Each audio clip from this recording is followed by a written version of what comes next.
1000 மிருகங்களோடு நின்றாலும் புலி தனித்து தெரியும். தனித்து நின்றாலும் 1000 மிருகங்களோடு நிற்கிற திமிரோடு அதான் புலி. அதான் புலி.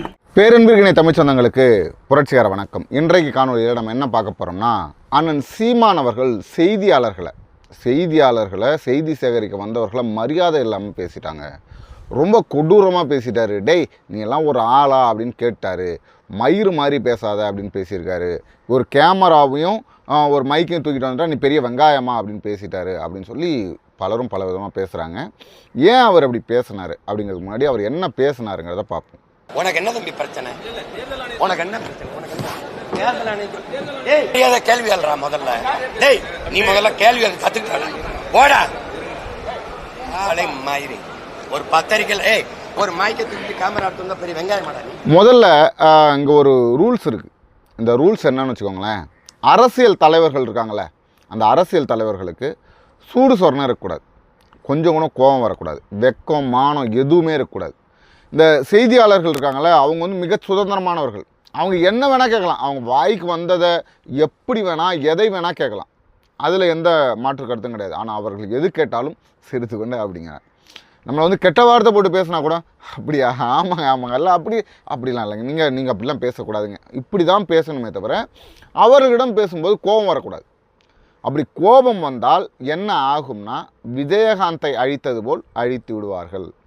விஜயகாந்தை அழித்தது முழுக்க ஊடகங்கள் தான். கைகூலிகளாக, இந்த ஆளும் கட்சிக்கிட்ட கைகூலிகளாக இருந்துக்கிட்டு முழுக்க விஜயகாந்த் ஒரு தடவை நாக்க துருத்திருப்பார். ஒரு தடவை நாக்க துருத்தினோன்னா அவர் 100 தடவை நாக்க துருத்தின மாதிரி பேசுறது. அவனுடைய தூக்கி அடிச்சிருவான் அப்படின்னு சொன்னால் அதை வந்து 100 தடவை பேசுறது. அந்த வேட்டியை மடித்து கட்டிட்டு வாங்கடா பார்ப்போம் அப்படின்னு சொன்னால் அதை ஒரு 100 தடவை போட்டு பேசுறது. இதுதான் முழுக்க விஜயகாந்தை அழித்தது ஊடகங்கள் தான். அதே போல் சீமானை அழிக்கணும்.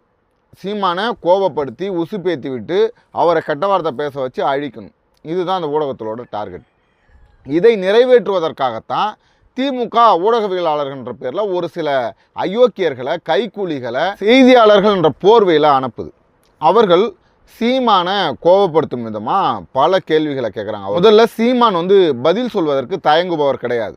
எல்லாரும் பத்திரிகையாளர்களை சந்தித்து பயந்து ஓடுறவங்களுக்கு மத்தியில், எப்படி செய்தியாளர்களை கண்டாலே தலை தெறிக்க ஓடுறவங்களுக்கு மத்தியில், இல்லைனா ஸ்கிரிப்ட் பேப்பர் கொடுத்துட்டு வரிசைப்படி கேள்வி கேளுங்க, அதன்படி நான் பதில் சொல்கிறவங்களுக்கு மத்தியில் நீ என்ன வேணால் கேள்விகள், எவ்வளவு வேணால் கேள்விகள், நீ கேட்குற கேள்விக்கு என்னால் பதில் சொல்ல முடியும்னு நின்று பதில் சொல்லக்கூடிய ஒரு நபர் அண்ணன் செந்தமிழன் சீமான் அவர்கள். முதல்ல அண்ணன் சீமான் அவர்களிடத்துல கேள்வி கேட்கணும்னா செய்தியாளர்கள் தகுதியாக இருக்கணும். ரங்கராஜ் பாண்டே அவர்கள், கார்த்திகை செல்வன் அவர்கள், அதாவது நிறைய பேர் அண்ணன் செந்தமிழன் சீமான் அவர்களை பேட்டி எடுத்தவர்கள் சொல்லக்கூடிய கருத்து என்னென்னா, சீமானை கேள்வி கேட்கணும்னா நாம் அப்டேட்டடாக இருக்கணும், நாம் எல்லா கேள்விகளுக்கும் பதில் தெரிஞ்சிருக்கணும். சீமான் வந்து பதில் மட்டும் சொல்ல மாட்டார், திரும்ப எதிர்கேள்வி கேட்பார். நீ என்ன கேள்வி கேட்குறேன்னா அது குறித்து எதிர்கேள்வி கேட்பார். அந்த அறிவு நமக்கு இருக்கணும், அப்போ தான் சீமானை சமாளிக்க முடியும் அப்படின்னு சொல்லக்கூடியவர்கள் தான் ஊடகவியலாளர்கள். அதே போல் தான் கேள்வி எழுப்புகிறாங்க. இந்த எஸ்ஐஆர் குறித்து கேள்வி எழுப்புகிறாங்க. எஸ்ஐஆரில் வந்து திமுக மிகச்சிறப்பாக செயல்படுகிறது அப்படின்னு கேள்வி எழுப்புகிறாங்க. நீ கேள்வி எழுப்புறது என்ன பண்ணணும்? இப்போ வந்து ஒரு 20 ஊடகவியலாளர்கள் நிற்கிறாங்க, 20 பேர் செய்தி சேகரிக்க வந்துடுறாங்க. ஆளுக்கு ஒரு கேள்வி கேட்கலாம், இல்லை ஆளுக்கு 2 கேள்வி கேட்கலாம், அவ்வளோதான் பண்ணணும். இது 1 to 1 பேட்டி எடுப்பாங்கள்ல, 1 to 1 பேட்டி எடுக்கிற மாதிரி விவாத நிகழ்ச்சி மாதிரி குறுக்க கேள்வி கேட்டால் அதை வந்து எல்லோரும் சகிச்சுக்கிட்டு போகலாம். அண்ணன் சீமான் அவர்கள் சகிச்சுட்டு போக முடியாது. அவர் இயல்பையே காட்டான் மாதிரி பேசக்கூடிய ஆள். இயல்பிலேயே அவர் பக்கத்தில் அருகாமையில் இருக்கிறவங்களுக்கு, அவர் கூட வந்து ஒரு ரூமில் உட்காந்து பேசிய நபர்களுக்கு தெரியும் அவருக்கெல்லாம் அப்படிங்கிறதுக்குள்ள கோபம் வரும். பயங்கரமாக கோபப்படக்கூடிய ஒரு நபர். இந்த அளவுக்கு சகிப்புத்தன்மை இருக்கிறது எங்களுக்கெல்லாம் ஆச்சரியம். நான் அவர் வந்து நெருக்கமாக இருந்து பார்த்தவர்களுக்கு இதெல்லாம் வந்து ஒரு ஆச்சரியமான விஷயம். இவ்வளவு கோபத்தை எப்போ அவர் கட்டுப்படுத்துகிறார் அப்படிங்கிறது தான் தோணும். கேள்வி எழுப்புறது என்னென்னு கேள்வி எழுப்பணும்? இப்போ எஸ்ஐஆர் குறித்து நீங்கள் பதில் சொல்லுங்கள், எஸ்ஐஆரில் திமுக சரியாக செயல்படுகிறதா பதில் சொல்லுங்கள், இப்படி தான் கேட்கணும். எஸ்ஐஆரில் மிக தீவிரமாக திமுக செயல்படுகிறது அப்படின்னு நீயே வந்து பதிலாக எடுத்துகிட்டு வரக்கூடாது. எஸ்ஐஆர் கொண்டு வந்தது மத்திய அரசு, தேர்தல் ஆணையம். அதை எதிர்த்து பல மாநிலங்கள் வந்து வழக்கு தொடுக்குது. கேரள முதல்வர் வழக்கு தொடுக்கிறாரு, எங்களுக்கு இந்த எஸ்ஐஆர் தேவை கிடையாது, இந்த எஸ்ஐஆரை நாங்கள் செயல்படுத்த மாட்டோம். மம்தா பானர்ஜி வழக்கு தொடுக்கிறாங்க, போராட்டம் பண்ணுறாங்க, இந்த எஸ்ஐஆரை நாங்கள் செயல்படுத்த மாட்டோம். ஆனால் திமுக அரசு என்ன பண்ணுது?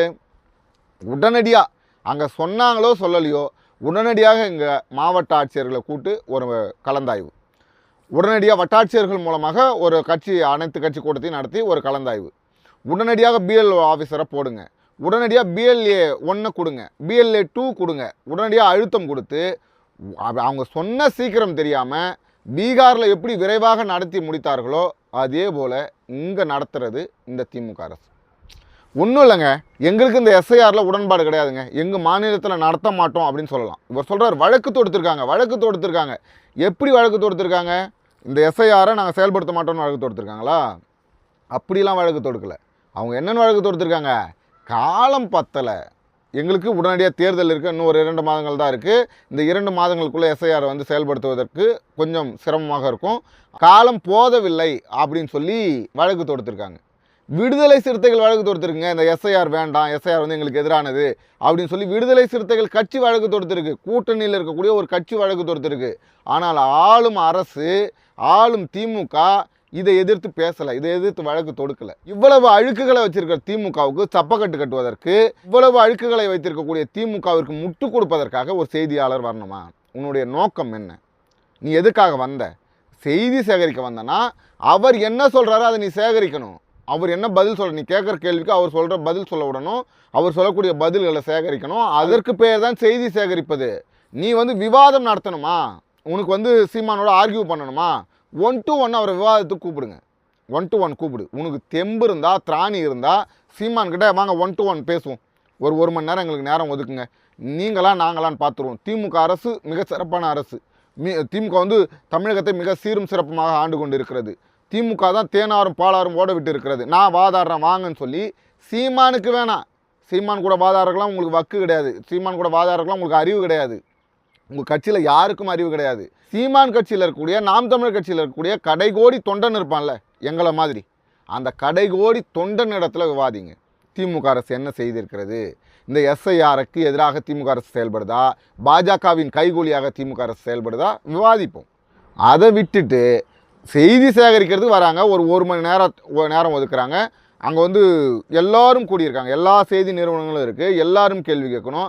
நீ ஒரு ஆள் குறுக்க கேள்வி கேட்டால் நல்ல வேலை. செந்தமிழன் சீமான் அவர்கள் கெட்ட வார்த்தை போட்டு திட்டலை, ஒரு செய்தியாளர்களுக்கு மரியாதை கொடுக்கல அப்படின்லாம் நீங்கள் பேசுகிறது அண்ணன் சீமான் இடத்துல எடுபடாது. இந்த படம் அவர்கிட்ட ஓடாது. அவர்லாம் நீ உன்ன மாதிரிலாம் ஒரு பல பேரை பார்த்துருப்பார், நீலாம் ஒரு ஆளு மயிரே கிடையாதுன்னு தான் போவார். சரிங்களா? இந்த அளவுக்கு அவர் பேசியது மிக குறைவான வார்த்தைகள். இப்போது ஏற்கனவே ஒருத்தவன் தான், ஒரு பைத்தியக்காரன் கரிகாலன் சொல்லிட்டு, அப்போ அண்ணன் செந்தமிழன் சீமான் இதே தான் சொன்னார். அண்ணன் செந்தமிழன் சீமான் அவர்கள் ஒரு தீர்க்க தரிசின்றதுக்கு இது ஒரு உதாரணம். அந்த கரிகாலன் தொடர்ச்சியாக இதே மாதிரி தான் பண்ணிகிட்டு இருந்தான். வச்சு ஒரு நாள் வெளுத்து விட்டார். உனக்கு அறிவு இருக்காடா, நீ எல்லாம் பைத்தியக்கார ஆஸ்பத்திரியில் சேர்க்கணும், போரையில் அடிச்சிருவான் அப்படின்னு சொல்லி மிக கடுமையாக கோவப்பட்டு பேசினார். இன்றைக்கு நிலைமை என்னன்னா, செய்தியாளர் சங்கமே, சென்னை செய்தியாளர் சங்கம் கரிகாலனை ஊடகவியலாளரே இல்லைன்னு சொல்லி நீக்கியிருக்கு, அந்த ஊடகவியலாளர் பட்டியலேருந்து நீக்கியிருக்கு. அப்போ என்ன, அவர்கள் தகுதியற்றவர்கள் அப்படிங்கிறத நிரூபிக்கிறாங்க.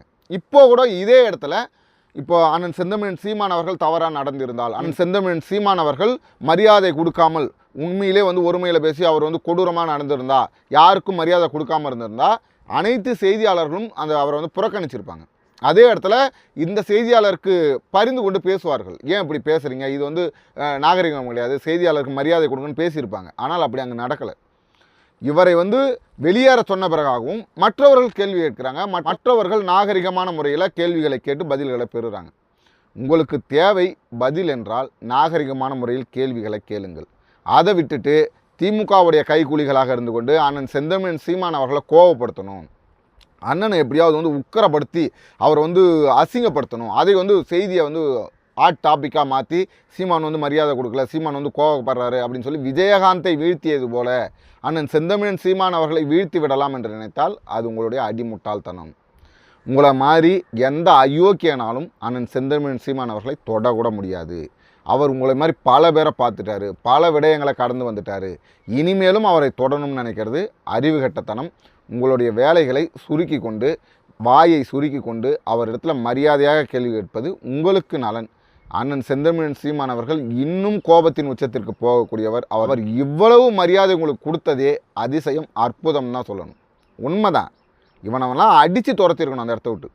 கேள்வி கேட்கிறோன்ற பேரில் கோபப்படுத்த வேண்டும் என்பதை மட்டுமே குறிக்கோளாக வைத்துக்கொண்டு கேள்விகளை கேட்பவர்களை அடித்து அப்புறப்படுத்துவதில் எந்த தவறும் கிடையாது. இவன் எந்த விதத்திலையும் செய்தியாளராக சேர்த்து கொள்ளப்படாத ஒரு நபர். அடுத்ததொரு காணொலியில் உங்களை சந்திக்கும் வரை உங்களிடம் விடைபெறுவது உங்கள் அன்பழகன். நன்றி.